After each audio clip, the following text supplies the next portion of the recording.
What about the logic? I mean, that I think it was the chairman of the APC now, Adam Soshomole, said something about the fact that those who are defecting are probably the APC is better for it now because those are people who actually came into the party with quote-unquote PDP ideals, and it's now they're weeding themselves out slowly so that the APC can actually be a stronger, better party. Do you agree to that? With due respect to him, I think he doesn't know what he's talking about.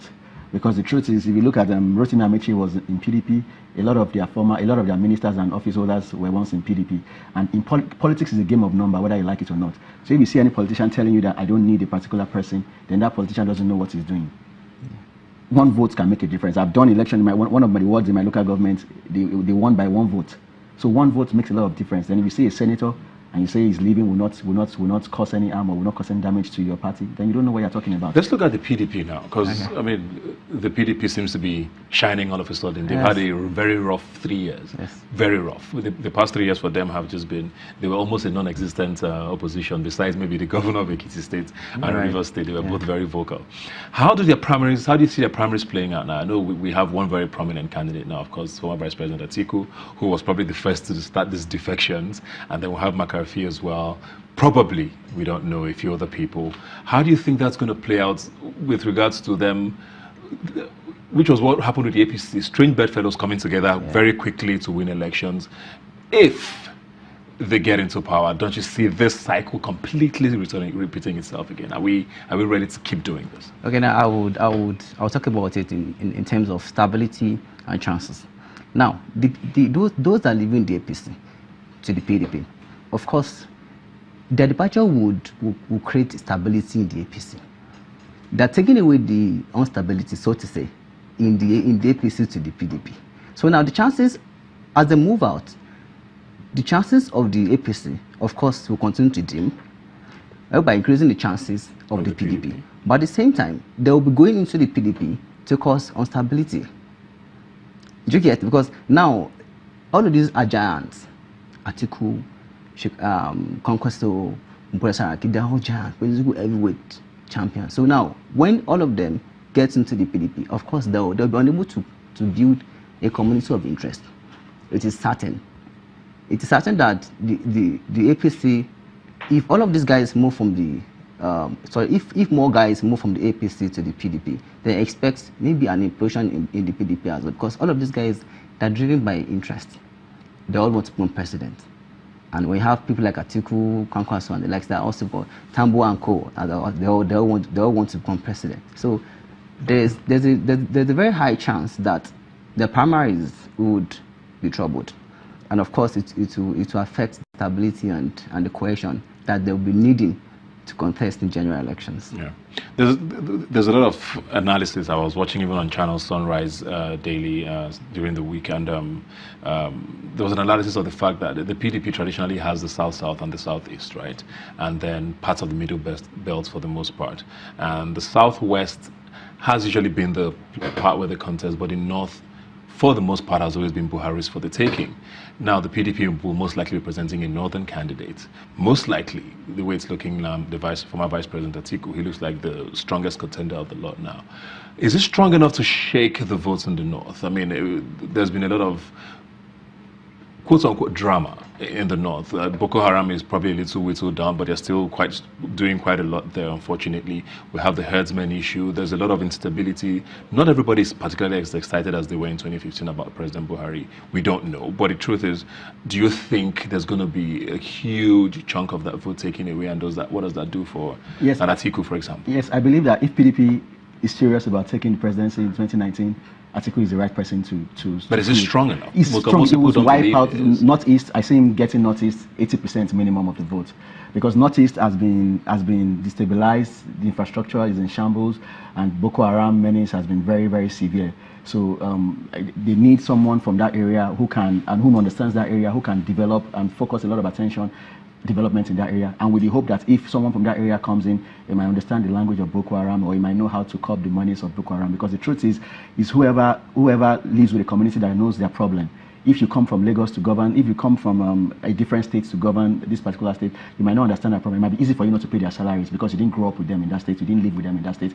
But if you grew up in a particular state, you lived in that state, you have friends in that state, it will be unthinkable for you to say you don't want to pay their salary. So an Atiku who has business interest in Adamawa, who lived in Adamawa, who has children, who has relatives in Adamawa, if he gets in there, it's in his own best interest to solve the Boko Haram and insecurity and infrastructure challenges there. So I feel that if an Atiku is fielded, I feel he will take minimum of 80% of Northeast, and if Bukola Saraki cooperates with him, I think they will take about 70% of North Central. Southwest, we're going to split Southwest. 50-50, we'll split Southwest. Buhari can have his Northwest, but the margin will be closed by the likes of Kwakwanso and Shekarau. Southeast, South is a no-go area for APC. So as far as I'm concerned, I feel that if we field Atiku and Bukola Saraki stands behind him, I think the presidency is for PDP. Bukola Saraki is a member of the APC, though. Let's well, be very yes, clear. I understand. No, I know. And we also know that we did hear, I think it was the spokesperson, the presidential advisor, I think, on National Assembly matters, did give a press conference saying that even the people who have defected to PDP said they are going there for their own interests, but with the presidential election, they'll be working for President Buhari. How possible is that? That's not possible. How possible? That's glib talk. That's glib talk.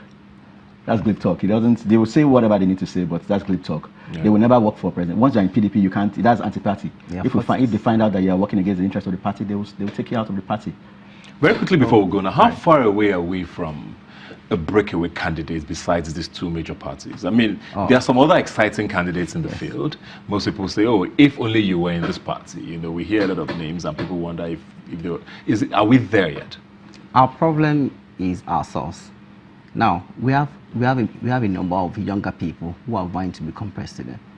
But now, why is it that the commotion is always between? It's always in between. It's always between the APC and the PDP.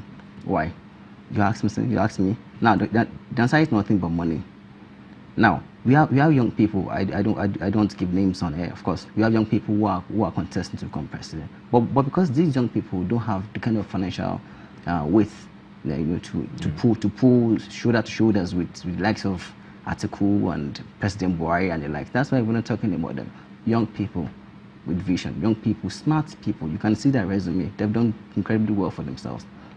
People that personally I feel and I believe that they will do better. Yeah. But nobody's talking about them here. We're always talking about you think it's mostly money? Well, it's not about money. There was a particular election where I was interested in a candidate from a different political party. But I was going to vote for him. But when I got to my polling unit, he didn't have an agent in the local government. So winning presidency is not a Tea Party affair. It's not a Facebook affair. You need structures. I mean, I've been involved in politics. I know what it takes. You need to have polling agents everywhere. You need to have people in every community. In my local government alone, it's a lot of hard work. In my local government alone, we have 85 towns, 85 villages. So it's a lot of hard work. It's not about money. If you come in with 10 billion naira, if you don't have that structure, the money will be frittered away without you seeing the impact of that money. Yeah. So you can't just say you want to win presidency. You have to start locally. Win some local government, House of Assembly, House of Rep, Senate. When you now have pockets of slots in one state or the other, you can now say presidency. Presidency is not a joke. Even to run for local government chairman, it's not about money alone. You need that structure. You need to know the head of the NURCW in this local government. You need to know the market woman. You need to know the teachers. It takes a lot of hard work. You can't just come and be typing on Facebook and say you want to be president and all that. It doesn't work that way. We have to be real with ourselves. It takes a lot of hard work. And why we are saying people like Atiku are the best candidates is because they have name recognition. He has contested in 1991. People know him. He has friends everywhere. So he has structure. But is that a criteria for being president? I mean, we have a president now who ran 4 times. Yeah. You know why is it? Did that make him a great candidate? Does this make Atiku No, it doesn't. It doesn't. But you know why is that? That? It's not parochial in his view. If you have a president whose lifestyle is just cornered to one particular state, he doesn't have friends in different states, he doesn't read books, he doesn't have all that, it will affect his policy, it will affect his ideology. So if you have someone that has friends everywhere and is a bridge builder, of course, they will want to listen to you. But when you have someone that is parochial and someone that is just sitting in one particular village and doesn't read books, I mean, you have more than what you're having currently. Well, thank you very much, guys. We hope to keep this passion up until the election in 2019. Go and get your PVCs. The deadline is very close. I hear August 17th is when it's going to end. Thanks for being here today. We'll continue the conversation, of course, up until the elections in 2019.